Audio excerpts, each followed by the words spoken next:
How's it going? Welcome to another Martian Minute. It has been a minute since I've done one of these videos, but it is what it is. We're going to get started. I study things in a unique manner. There are things that interest me that probably don't interest you, and likewise. And I just like to ponder things a bit differently. I like to write, and I just like to get into the nooks and crannies of things, and I recognize the need for the gospel message given simply. However, also recognize there's other people, that you may have to present the gospel in a different from different angles for them, and I'm assuming that that's why I am like I am, and I study and find interest in the things I do that to share with other people. That's just an assumption. But one of the things I've been reading, and this is just going to be our launching point, is in Galatians chapter 4, and in verse 3, it says, "In the same way we also were, when we were children, were in slavery under the elemental forces of the world." And I just realized my Bible has a footnote here. I'm going to see what that says.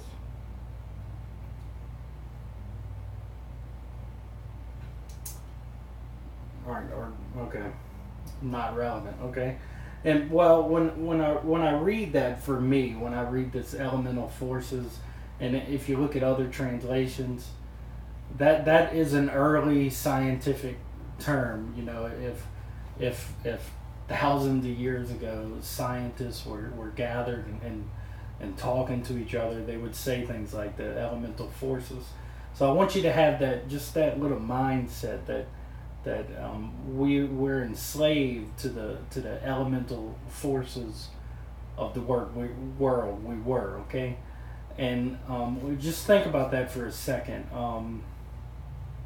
And I did say slavery, and I'm reading a Holman Christian Standard Bible, which is known for its prolific use of slavery instead of servant, which in most instances, when you read servant in a different translation, it probably was supposed to say slave, and they just went with a lighter term for whatever reason, okay?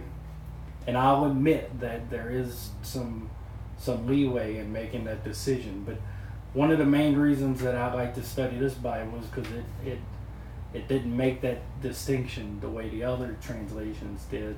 And I'm not a translation junkie where I'm gonna beat you over the head with a Holman Christian Standard and demand you read it. I'm not gonna say any translation, but the majority of them are pretty good and pretty reliable. But anyway, so it's talking about being enslaved to these elemental forces, and I just want to for a second just think about that a little deeper, okay? That's about as small and scientific as they could get back then. And if we were going to talk in scientific terms, instead of elemental forces, we would probably talk about particles. Particles are hot right now in the science world. You got the Large Hadron Collider and just all kind of cool stuff like that.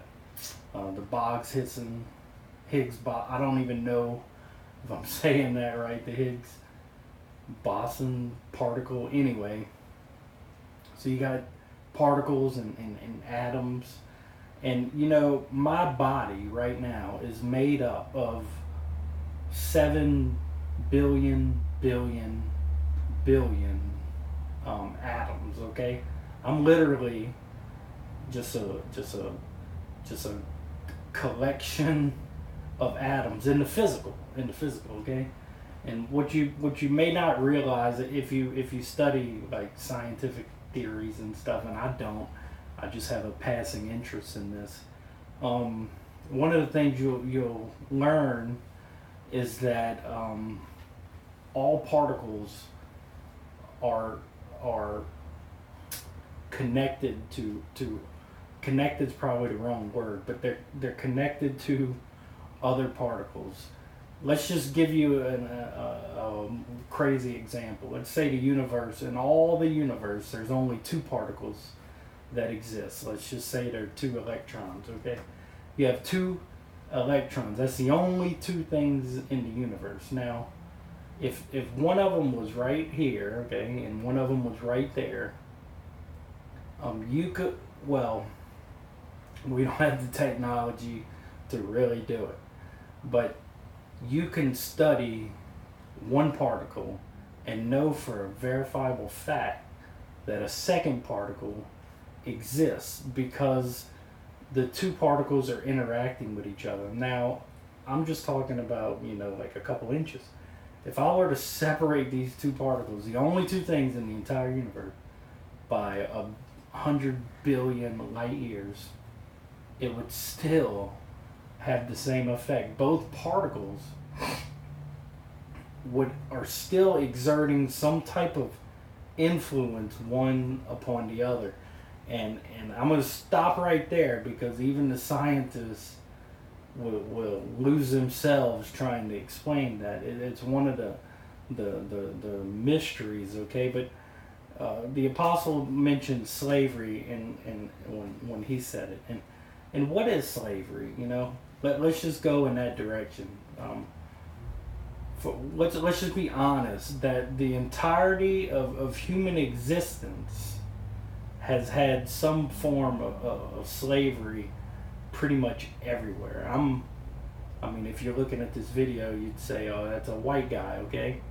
Well, I'm part Native American. I'm part European, at a minimum, Scottish and Irish, and I'm pretty sure German and English, and who knows what else, because my genetic history goes all the way back to Adam and Eve, just like yours does.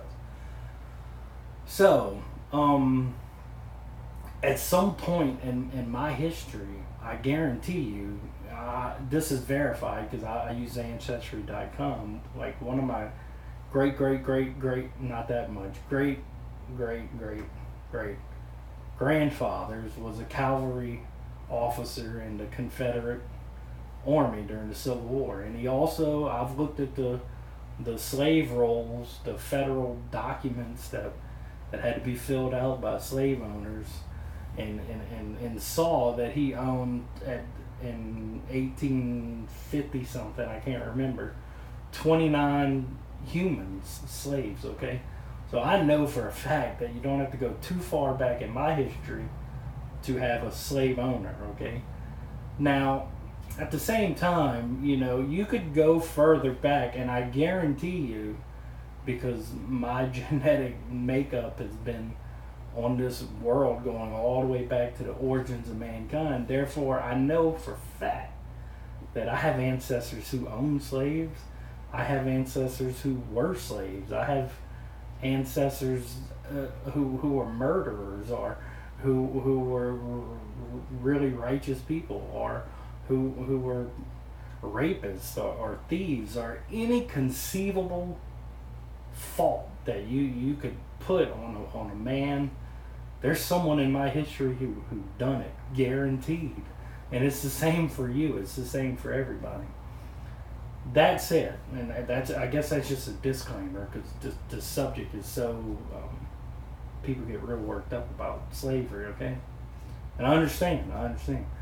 That said, at the time of this Bible and beyond, if you go to 200 years ago, slavery was the number one resource on the planet. It was like the ancient version of crude oil, and yeah, there were instances, nations and stuff who didn't practice slavery. Very rare, okay? Well, here's what would happen 3,000, 4,000 years ago if your people group decided, we're not going to practice and get involved in slavery. Your neighbor who is a slaver is just going to keep on conquering smaller, this is his time of city-states conquering smaller groups, until he was big enough, he was going to come conquer you, and then you were going to be a slave, and then everyone was going to forget that your little people group ever existed, because you were just going to be absorbed into this new one, okay? And 100 years after that, maybe your ancestors who totally forgot about you were going to be the new slavers. I don't know. This is just kind of, I'm just trying to show you that it's hard to go into human history and find a period where slavery was not practiced. Now, when you get into this Bible and talking specifically about Israel, okay, who started out as Hebrew slaves for 400 years, they practiced in slavery too, okay? And however, just think of the story of I got a tendency to take up all my time, okay? So I'm gonna have to speed this up a little bit. So just think about Joseph, okay? Joseph, son of Jacob, all right, or Israel. So Joseph brothers sold him into slavery, okay? And then, as God blessed him anyway, and I've talked about this recently, he became the head slave of Potiphar's house, and everything Joseph did, God blesses. So Potiphar became very wealthy, and but then Potiphar's wife falsely accused him of rape, and then he goes into the dungeon. He comes out of it, years later. Long story short, there's a point in time where Joseph, a long period of time where Joseph is either a slave or a prisoner in one of the worst dungeons on the planet at the time. And, that was a long period of time. Well, eventually he's the head minister for Pharaoh, and his own brothers come to Egypt because there's a famine in the land, and they're going to starve to death if they don't find any help. And they heard Egypt has food, and that's only because of Joseph. So they don't realize when they're talking to Joseph that that's actually their brother. And he tells them in the end, what you meant for evil, God meant for good, okay? So they sold him into slavery. That was an example of what the world does. What the world does evil, just like the Apostle Paul said when we were slave to the forces of this world, the elemental forces of this world. The world is naturally prone to evil at all times, okay? But for God. So slavery in 99.99999% of the examples that you could possibly fathom, or you've ever seen or you ever read about, is terrible, okay? But God can take the terrible things and work good out of it, okay? And an example of that is the nation of Israel. God gave them specific laws regarding slavery, and we're going to go there.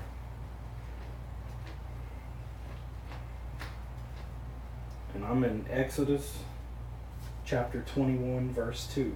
When you buy a Hebrew slave, he is to serve for 6 years. Then in the 7th, he is to leave as a free man without paying anything. And then it gives these rules for how to have a slave, what to do with a slave, and then how to set a slave free, because you had to set them free after 7 years. Now, did they always do that? No, but the law of God required them to do it. Now, if you go down to verse 5, it says, "But if the slave declares, I love my master, my wife, and my children, I do not want to leave as a free man, his master is to bring him to the judges, and then bring him to the door or doorpost. His master must pierce his ear with an awl, and then he will serve his master for life," okay? That is a person who was a slave for the 6 years, maximum required time, and for whatever reason, He did well as a slave. His master treated him well. His master treated his wife and his children well. And he decided, I would prefer to stay a slave of my master than to be a free man out in the world, okay? Now, we're going to get into the deeper part of that in a moment. But just the concept of the laws that God gave Israel regarding slavery, while me and you here in modern era may think just the word slavery just totally pollutes any mention of it, I want you to realize that this was radically different from slavery in the rest of the known world. There wasn't nobody gonna set their slaves free after 6 years, okay? And just to look at that law just for what it is, and then to look at the rest of the world, you will see that in a time where where something like this would be considered lunacy, okay, God did something different for his people than the rest of the world did, okay? Now, whether they followed his law or not, and we know in many instances where they did, he set up something different for his people, that and the rest of the world could look at Israel and see something radically different and ask questions like, what is it that's different about them people? Okay, and that's a principle for Christians. People are supposed to look at us, and we live in this world. We haven't been called up in a fiery chariot like Elijah or anything. Okay, we're still here. It ain't over yet for us. We still deal with the same junk everyone else did, but God has called us to live peculiar, which is a word in the New Testament, lives. And we have the Holy Spirit of God living inside of us. And the Apostle Paul goes on to say that that's a hope living inside of us, an invisible hope, but somehow people see it and they're drawn to it, and we always have to be prepared. I'm sorry, it wasn't the Apostle Paul, it was Peter. And we always have to be prepared to share this hope with the people that are going to just come and be like, what is it that's different about you? I have to know. Now, we've already been told what that is. So let's get back to the slavery, this radically different slavery, okay? Now, I just gave you an example where a person willingly was a slave. His master is a good master, and his master obediently follows the law and is going to set him free, and he decides, no, I don't want to be set free. What happened to him? Okay, now we're going to go to the New Testament, all right? Moving forward to 1 Corinthians, the Apostle Paul here, letter to the Corinthians. And I'm in chapter 7, verse 22. He who is called by the Lord as a slave is the Lord's freed man. Likewise, he who is called as a free man is Christ's slave. Okay?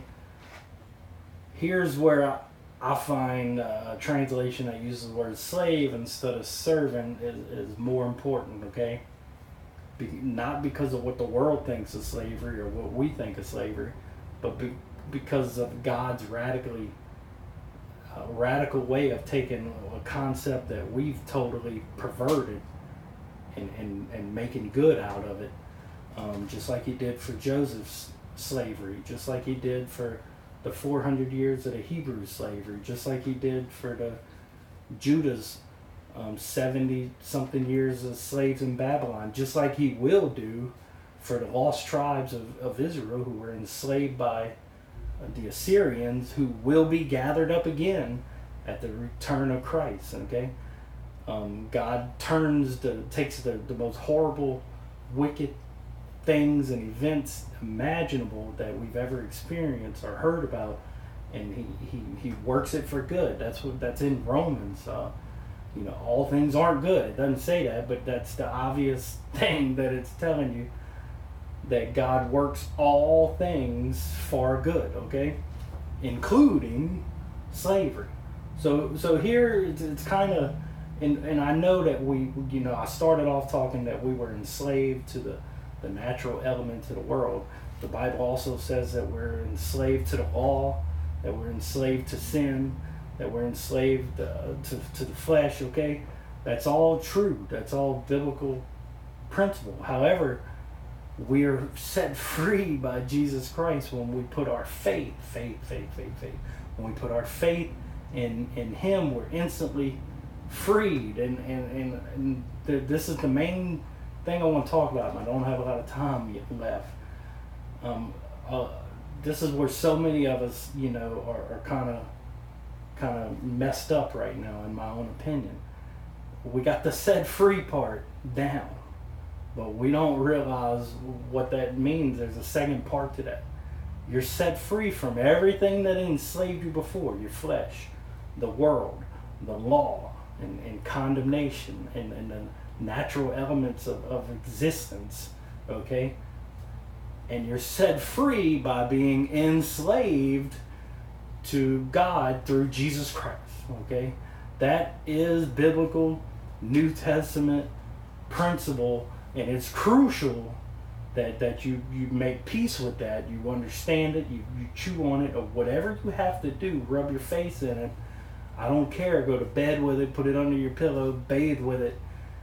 You need to understand this principle that you're set free by being a bondservant or a slave of Jesus Christ. That's what it was talking about in Exodus, where this person is going to be set free, and he goes to his master and says, "I love you, master. You've taken care of me. You've taken care of my wife like it mattered to you. You've taken care of my kids. I'd rather be your slave than go out into this world alone."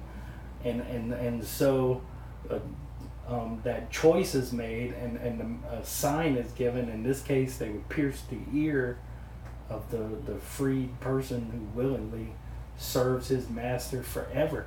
That's you. That's me. That's Christianity.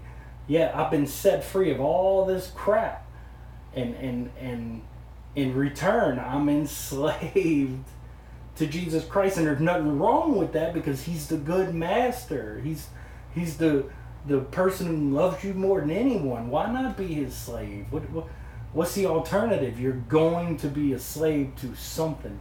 I guarantee it. It's just like those particles I talked about at the beginning of this, that no matter what, every particle influences the other one. It's like an atomic slavery on the particle scale, okay? And that's kind of weird, all right? But that's the way my mind gets thinking sometimes. And I know I don't want this video to end. My phone's been acting kind of crazy and shutting off on me, and so I'm not sure how much time I got left, so I'm just going to stop it right there and pray, okay? Holy Father, in Jesus' name, I thank you for this video. I pray that I've stepped aside, and that you've spoken today. I pray that you would use it to your glory, to bring honor and glory to your kingdom, and not my own, Lord God. And everything I do, I pray I do it as your bondservant, as your slave, Lord God, because Jesus Christ is the perfect master. And you've taken something as horrid and unthinkable as slavery, and just totally turned it, Lord God, at least as a concept, that I am truly a slave of Christ, and that's the greatest possible relationship that I could have, Lord God. Far, far better than any other life that I could have is to be a slave of the Most High God, serving in your kingdom. And I pray above all prayers for the return of Jesus Christ, for the kingdom coming. In Jesus' holy name, all honor and glory to your name. Amen.